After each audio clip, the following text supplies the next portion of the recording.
پاکستان کی film industry میں ایسے بہت کم اداکار ہوں گے جنہوں نے اپنے کیریئر کا آغاز ایک ایکسٹرا اداکار کے طور پر شروع کیا ہو اور آگے چل کر وہ فلموں میں مرکزی کردار ادا کرتے نظر آئے اور فلم کے ہٹ یا فلاپ ہونے کی وجہ بن گئے۔ ایسے ہی قابل رشک اداکاروں میں ایک نام علاؤالدین کا بھی تھا۔ ایک ایکسٹرا اور معاون اداکار سے چوٹی کے ویلن اور پھر مرکزی کرداروں کو ادا کرتے کرتے فلم کے ہیرو بننے والے پاکستان کے نامور اداکار علاؤالدین کا اصل نام علاؤالدین بٹ تھا، لیکن فلمی دنیا میں ان کو صرف علاؤالدین کے نام سے یاد کیا جاتا ہے۔ تقسیم ہند سے قبل انہوں نے بھارتی فلم انڈسٹری میں بھی کام کیا۔ مزے کی بات یہ کہ وہ 1940 میں بمبئی نگری میں ایک گلوکار بننے کے لیے آئے تھے، پر گلوکار بننے کی تمام ناکام کوششوں کے بعد انہوں نے اپنی قسمت اداکاری میں آزمائی اور کامیاب ہو گئے۔ 1948 میں انہوں نے دلیپ کمار اور نرگس کی فلم میلہ میں اداکاری کی اور صرف 28 سال کی عمر میں انہوں نے نرگس کے باپ کا رول ادا کیا۔ تب کسے معلوم تھا کہ یہ اداکار ایک دن کسی فلم میں ہیرو کا رول بھی نبھائیں گے۔ پاکستان آنے کے بعد اس ورسٹائل اداکار نے اردو اور پنجابی کی تقریباً 282 فلموں میں کام کیا، اور تقسیم ہند سے پہلے والی فلموں کو ملا کر بات کریں تو یہ تعداد 319 بنتی ہے، جن میں سے 194 فلمیں اردو اور 125 فلمیں پنجابی تھیں۔ انہوں نے ہر قسم کا کردار بخوبی نبھایا، مزاحیہ اداکاری سے لے کر ایک ویلن کے رول تک اور ایک ویلن کے رول سے لے کر فلم کے ہیرو تک سب سیڑھیاں اپنی قابلیت اور محنت کے دم پر پار کیں۔ یہی وجہ ہے کہ ان کا نام پاکستان فلم انڈسٹری میں بڑے ادب اور احترام سے لیا جاتا ہے۔ علاؤالدین کو یہ شرف بھی حاصل رہا کہ انہوں نے پہلی پاکستانی پنجابی فلم پھیرے میں ایک ویلن کے رول میں اداکاری کی۔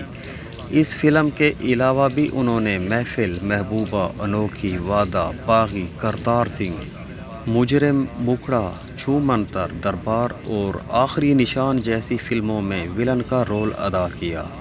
جن دنوں سلطان راہی کی پہلی فلم باغی میں سلطان راہی محض ایک ایکسٹرا اداکار تھے۔ اس فلم میں علاؤالدین ایک خطرناک ویلن تھے۔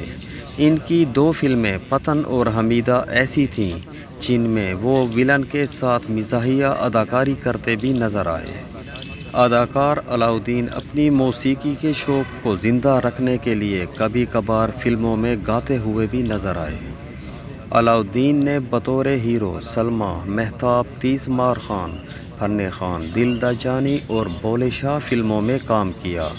تاریخی فلموں کی تو جان تھے وہ۔ ان کی شخصیت ہی کچھ ایسی تھی کہ اپنے دور کی ہر تاریخی فلم میں انہوں نے ضرور کام کیا، جیسے کہ شہید، فرنگی، زرقا، نظام لوہار، یہ امن وغیرہ۔ جیسے امیتابھ بچن کی موسیقی کی دنیا میں بالکل درست آواز کشور کمار کی تھی، اسی طرح اداکار علاؤالدین کی خوش نصیبی یہ تھی کہ ان پر ایک نہیں بلکہ 2 گلوکاروں کی آواز بالکل ٹھیک بیٹھتی تھی۔ ایک تو گلوکار مسعود رانا تھے، تاہم دوسرے گلوکار احمد رشدی تھے۔ مسعود رانا نے علاؤالدین پر جتنے بھی گیت گائے، ان میں سے تقریباً 42 گانے سپر ہٹ تھے۔ احمد رشدی کا وہ کمال گیت کسے یاد نہیں ہوگا، گول گپے والا آیا گول گپے لایا، گلی گلی گاتا پھرے ہنستا ہنساتا پھرے، یہ گیت ان کی فلم مہتاب کا تھا جو اتنا آئیکانک بن گیا کہ ہر گول گپے کی ریڑھی پر فخر سے بجتا سنائی دیا، اور آج تقریباً 60 سالوں کے بعد بھی آپ کو ہر گول گپے کی ریڑھی پر یہی گانا سننے کو ملے گا۔ اس نامور اداکار کے حصے میں ایک ایسی بھی مشہور فلم آئی جس نے پاکستان کے ساتھ ملک روس میں بھی تہلکہ مچا دیا، جہاں وہ مختلف 17 زبانوں میں ڈب کر کے پیش کی گئی تھی۔ فلم کا نام بدنام تھا۔ کہتے ہیں کہ دکھ انسان کو اندر سے توڑ کر دماغ کی طرح کھا جاتا ہے۔ اس عظیم اداکار کے ساتھ بھی ایسا ہی ہوا۔ دکھ نے علاؤالدین جیسے باوقار اور محنتی انسان کو بھی نہیں چھوڑا۔ ان کے نوجوان بیٹے کی جب ایک حادثے میں موت ہو جاتی ہے تو انہوں نے کلا کی دیوی کو بھی منہ نہ لگایا جو ان پر شدید مہربان تھی۔ اس دکھ نے ان کی ذات پر گہرا اثر چھوڑا اور اسی دکھ کے ساتھ وہ 1983 میں اس دنیا سے رخصت ہو گئے۔ انہوں نے مجموعی طور پر 8 بار نگار ایوارڈ حاصل کیا اور ان کو پاکستان کے عوامی اداکار کا خطاب بھی ملا۔ آپ نے مشہور ہندوستانی فلم جولی LLB کا وہ مکالمہ یا میم دیکھا ہوگا جس میں ارشد وارثی کہتے ہیں کہ کون ہیں یہ لوگ، کہاں سے آتے ہیں یہ لوگ، لیکن کسی کو بھی یہ معلوم نہیں ہوگا کہ یہ مکالمہ اصل میں علاؤدین صاحب نے فلم بدنام میں کہا تھا کہ کہاں سے آئے ہیں یہ جھمکے، کیا کہہ رہے ہیں یہ جھمکے۔ اس عظیم اداکار کے لیے مہدی حسن صاحب نے اپنی مشہور غزل پھولوں میں رنگ بھرے فلم فرنگی میں گائی تھی۔ عوامی اداکار علاؤدین نے فن اداکاری میں جو نقوش چھوڑے ہیں وہ نئے اداکاروں کے لیے مشعل راہ ہیں۔ دوستو، اگر آپ کو آج کی یہ ویڈیو پسند آئے تو ویڈیو کو لائک کر کے چینل کو سبسکرائب کرنا مت بھولیے گا۔